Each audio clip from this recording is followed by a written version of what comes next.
Hello and welcome to a brand new Football Manager 2017 experiment on the channel, and this time we're looking at if the PFA Team of the Year, can they make it in the non-league? So that's exactly what I've done. I've taken the Premier League's Team of the Year for 2016-17 season and we've put them into a non-league club. Now, which non-league club do you ask?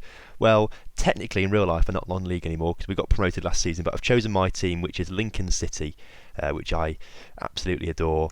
And I thought, well, who doesn't want to see the best team in the Premier League be part of your own club? So Lincoln City are a team we've given the money to, and suddenly all 11 Premier League Team of the Year players have signed for Lincoln. So obviously, if you're not aware, the PFA Team of the Year is the Premier League's team of the season, so the best players voted in the Premier League, they get put in a dream team together, and that dream team for this last season of the 16-17 season was David De Gea was in goal, with a back four of Kyle Walker, David Luiz, Cahill and Danny Rose. In the middle they had Sadio Mane, Dele Alli and N'Golo Kante and Eden Hazard, and up front they had Harry Kane and Romelu Lukaku. So they have all moved over to Lincoln City and they are going to be absolutely incredible for us. As you can see, I've moved them over to Lincoln using the in-game editor up here, and simply if you want to do it for yourself, you click on the player, go to the in-game editor and just move them to another club. That's how I did it here. So I moved everyone over to free. As you can see, free transfer over from Chelsea to Lincoln. He's now worth 30 million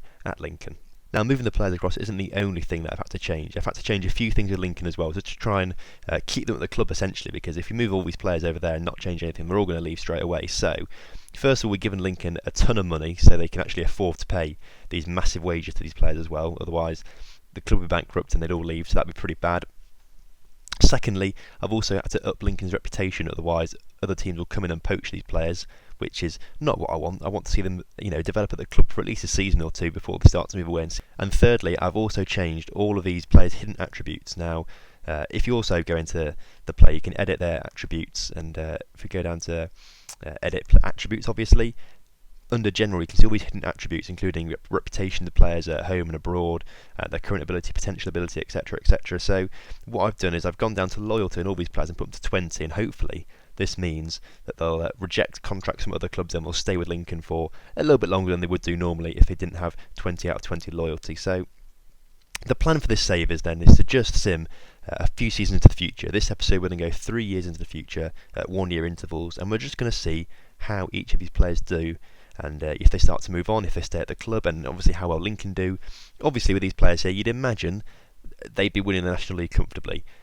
However, they only are on 2-year deals, so potentially at the end of the second season we could see all of these players leaving on free transfers if clubs don't come in for them first. So it's just interesting to see what happens if theoretically all these players move. So what we're going to do now is go a year into the future, see what happens, and evaluate again at the end of the season. If you like this idea, of course, please do drop a like on the video to show some support and show your appreciation, and let me know down in the comments as well how you think the team are going to get on. Who's going to stay, who's going to go, will they all go, will they all stay, will we get relegated, will we get promoted? I think we'll probably get promoted, so let me know in the comments and we'll see what happens over the next year. So we're back then 1 year into the future with Lincoln City, and as you can see, they've won the league with a record points total of 128 points, 41 wins, 5 draws amazingly. Draws at Gateshead, Chester, Guiseley, Wrexham, Dagenham and Redbridge. Incredibly, they actually dropped points, which I think is amazing, but no losses, so they are the invincibles of the Vanarama National League this season, which is incredible. Looking at the other trophies though, FA Cup knocked out by Man United in the 4th round, which, that's not too bad I suppose. They actually got further in real life. They got to the quarter-finals where they lost to Arsenal, so actually a step back from real life, and they got to the semi-finals of the FA Trophy in real life and got knocked out in the semi-finals by Woking of all teams. So I don't know if they just weren't playing the usual strength side against Woking here, or they literally just were pulled apart by Woking. The likes of De Gea and Sadio Mane and Romelu Lukaku just couldn't get past the might of Woking. So I'll have to have a look at that in a minute, but obviously a good season I think overall for Lincoln, and obviously promotion is the key thing. Did better than real life. In real life they only got 99 points, so hats off to the Premier League players for getting a few more points than that. So if we head over to the senior squad, we can have a look, and we'll go, well, in fact I think what we'll do, we'll go to contracts and we'll go to value to just see who's still there and what the value's done. So obviously when we started, Hazard was actually at 30 million, so he's gone down slightly in value, and I assume most of the players will have done because they're not playing at such a high level anymore, and that's going to reflect in their value. Interestingly as well, all the players had contracts till 2018, but actually most of them have renewed contracts with Lincoln, so this loyalty that I've done clearly has helped with them. But there's only 10 names here, And obviously, unless Harry Kane's value is completely gone, I think he has been sold. So 10 of the original 11 are still there, but it looks like Harry Kane has gone. If we go to transfers quickly and have a little look, yeah, as you can see, Harry Kane has gone to Southampton for 23 million. He left in January. How did he get on then? He scored 23 league goals in 29 games, getting a 7.84 overall. So that's pretty decent. Actually, he had a better goal scoring to games record with Southampton in the Premier League. So maybe Lincoln's harder. That's what the stats reflect here. Lincoln is harder, but clearly the added loyalty and obviously Lincoln having a big financial boost and reputation boost wasn't enough to keep Southampton away from him, and he obviously signed for them in a higher league. Maybe other players will do that, maybe they won't. Clearly they haven't yet, so this summer obviously is the first summer that they'll probably be moving around, but as most of them have signed new contracts, I think most of them will be staying put. We'll just have to see really. So obviously all the players are here, but we need to see how they've done. So what we're going to do is go to selection info, and we'll look at average rating to see who's got the highest average rating, which is Danny Rose at left back. Apparently he's got a 7.82 over the course of the season, which is absolutely incredible, especially considering we're not controlling the team, they're just doing it themselves, so that's pretty nice to see. Dele Alli's in there, 7.63. Romelu Lukaku with a 7.59, scoring 38 goals, to be fair. That's impressive from 42 starts with 9 substitutes appearances. That's pretty good. Bradley Wood, clearly outclassing some of these Premier League players because he's played 25 games this season with a 7.5. He's a Lincoln City player in real life, obviously. And who actually is the normal right back? Who would it be? It would be Kyle Walker. However, Kyle Walker has made a lot of it. So I think Bradley was probably playing in the central midfield, I think. But I think that's incredible for him to be the 4th highest average rating player. It just shows how good of a player he is in real life. And shows how far he could go maybe as well. He's absolutely had a wonderful season. So he's better than Mane, apparently better than Kyle Walker. I'd be interested to see where he actually played all season if we look at his form. We can't see that, unfortunately. But I would imagine he'd be playing in central midfield by the looks of things. If we look at the tactics, they're playing 3 in the middle. Woodyard, Kante and Hazard. What a middle 3 that is, with Matt Reed up front with Lukaku and Adam Marriott, another Lincoln player. So they're not even playing all the players. Getting back to the action though, Mane scored 20 goals, which is pretty decent, the second highest scorer at the club. Hazard getting 16, but 22 assists, which is pretty nice to be fair, from 36 starts. 13 substitute appearances, so clearly Lincoln are favouring some of their own players a little bit over the Premier League stars, which is a little bit funny, but I guess some of them have been in international duty and maybe have picked up some injuries, I don't know. But we'll look at the schedule and just see what's been happening a little bit. Obviously, the results are incredible, but let's look at this result against Dagenham and Redbridge.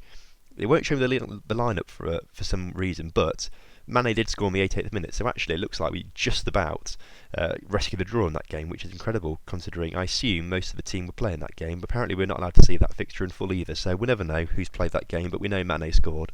But obviously there's a whole host of wins here. 6-0s, 4-0s, a lot of 3-0s, 2-0s. We have a 0-0 draw with Wrexham this time. We can see the team here, and actually most of the team are actual Lincoln City players in this game, so perhaps the draws are just when Danny Cowley has decided to play actual Lincoln players, which makes a bit of sense maybe, I don't know. Maybe he was resting players for the FA Cup here. Actually, I suppose there's more Premier League players, but the team seems to be quite a mix, which I think is very interesting. I mean, I'm very confused by it. I would have thought the Premier League stars would be playing week in, week out, but apparently not. As we go further down then, we can see a massive FA Trophy first round win against Wroxham with Harry Kane scoring for them. And again, the team is very, very mixed. Obviously, you've got Lukaku, Mane and Harry Kane playing, but also like Alan Power, Luke Waterfall, Bradley Wood all playing. Obviously, Bradley Wood's had a fantastic season. He must have got plenty of assists that game to get a 9 rating. So I do like how they're mixing things up a little bit as well, which I find very interesting. Obviously, we get to the first loss of the season, which is it was away. They lost on penalties in the 4th round replay to Man United after drawing 1-1 away from them. They drew 1-1 at home again. Alan Marriott getting the goal to equalise things after Marcus Rashford scored, but penalties was the indicator there. Then obviously Man United just came through, which is unlucky. But then get to the FA Trophy, which is what I want to see happen here, because I would have thought they would have walked the FA Trophy this season, but they lost the first leg 1-0 to Woking with a team that featured none of the Premier League players, which is a bit confusing really, and obviously none of the strikers really turned up. Defence seems to be alright, so clearly it was a bit of an onslaught, but the strikers didn't turn up at all. And then in the replay, only Eden Hazard came on, but it looks like he came on as a very late substitute. So who knows what's going on there? I don't know what's going on there, but clearly Danny Cowley seemed to throw that away. Obviously wanted to focus on the league, I think. Obviously another draw here with Gateshead, with actually a lot of Premier League players in there, which is very, very confusing. I don't really understand that. They had 3 games in a row against Dagenham and Rutledge as well, and one of them was a draw with mostly Lincoln players in there. So fair play to them. The draws, I was thinking, why are Premier League players drawing? But obviously it's to do with they're not playing Premier League players in those games, essentially. So I think Gary Cahill and Hazard, who haven't signed new contracts, may leave over the summer. If Gary Cahill doesn't retire, I think Hazard will probably be subject to bids. He is wanted by Man City. Cahill is wanted by Sunderland. So I imagine they may go. Lukaku wanted by Liverpool and Dele Alli wanted by Chelsea and Liverpool. So we'll have to see if the 20 loyalty keeps with the club. They have signed new deals, so it's just a matter of time to see what happens over summer. But we're going to go a season into the future now and see just what happens. So we're back now after the second season has gone by, and as you can see, Lincoln absolutely dominated the league, winning it again, this time with more points than we did the season before, actually, winning 43 games, drawing 3, losing none, with 107 goal difference. They've won the league on 132 points, ahead of Luton down on 81 points, so it's pretty close for the championship, I think. As you can see in the other competitions, a little bit of a mixed bag. FA Cup knocked out in the third round, so worse than the season before. This time I lost to Bournemouth. They lost in the fourth round of the EFL Cup to Reading, so I guess these two competitions are not fielding the best teams possible, but they did win the Trade Trophy, which is obviously the trophy that everyone cares about and is obviously the most important out of all those 3. So at least they've won something as well as the league title, which is absolutely incredible, really. I'm very, very impressed with how they've done that. Who got relegated? Oldham and Morecambe. Unfortunately, Grimsby did just stay up, so that's a little bit unlucky.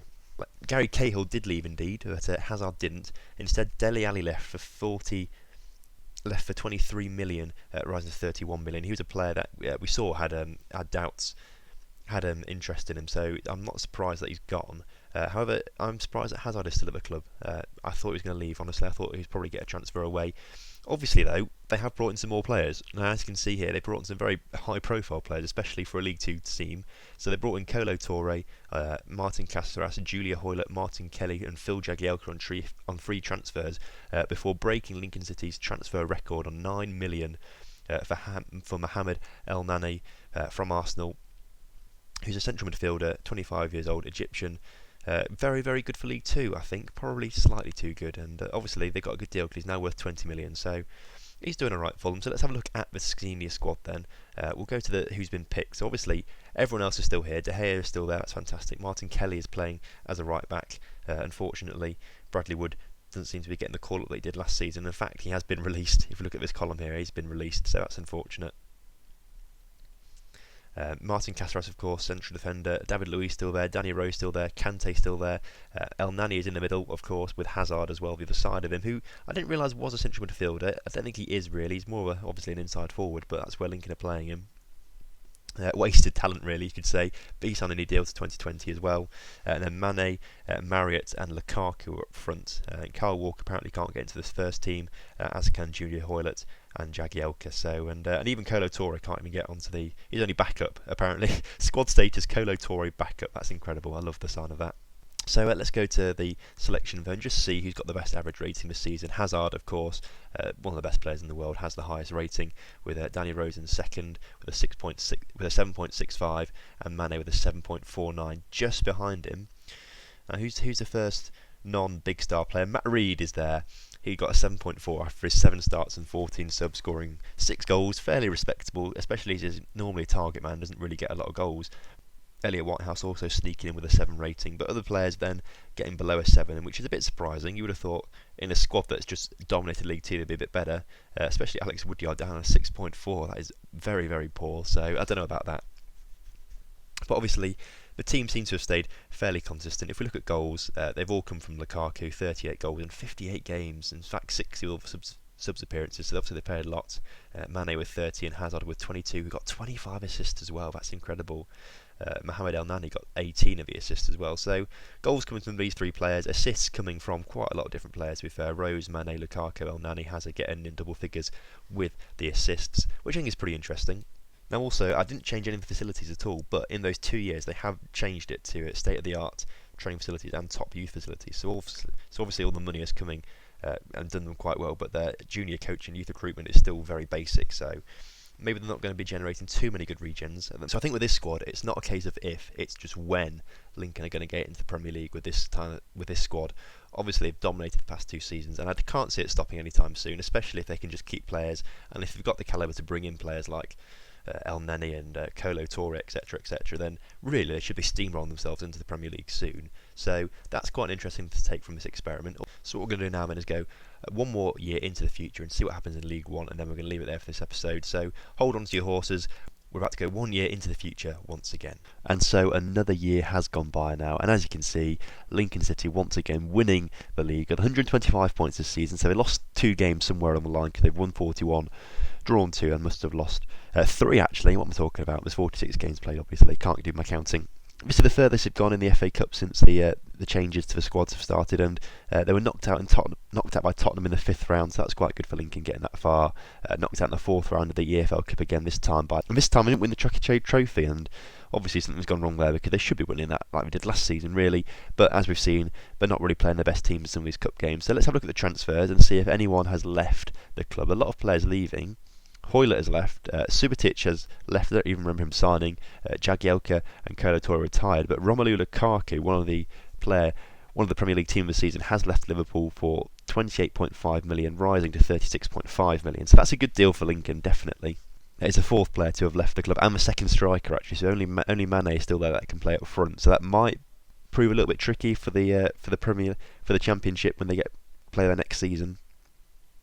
So that might prove a little bit tricky for the Championship next season with only Mane able to play up front of the Premier League strikers that they got. So we'll have to see what happens there. But obviously they brought in some decent players actually as a byproduct of all the success. So Stuart Armstrong, I can't say I've ever really heard of him if I'm honest with you. But he's a 27-year-old attacking midfielder who was released by Celtic actually, so that's probably why I haven't heard of him before. But they've also brought in Gary Woods, Kieran Gibbs. Subotic actually came in this season and left in towards the end of it for 3 million, which is quite a good deal for them to be fair. Matty James, Vladimir Weiss and Sedney came from Coruña for 10 million. So let's have a look at the squad then and see how they're getting on. If we look at goals for this season, Mane scoring 33 of those goals, but Eden Hazard playing 65 games this season, scoring 30 goals and getting 30 assists. That is absolutely incredible. I wonder if he's won like Player of the Year or something like that. If we go back and look at his entire career, he's won the League One Player of the Year, obviously, but it doesn't look like he's won anything internationally recently, which is a little bit of a shame. He's obviously named in Belgium's best 11, but I guess he's just not playing at a level where he can be recognised internationally, even though that is a fantastic return. Stuart Armstrong came with 25 goals with 11 assists, that's pretty decent. Adam Marriott still banging the goals in, even though we're in League One now. He scored 10 goals in, to be fair, quite a few appearances, but that's still a good return, to be fair, for a striker that's probably playing too high of his level.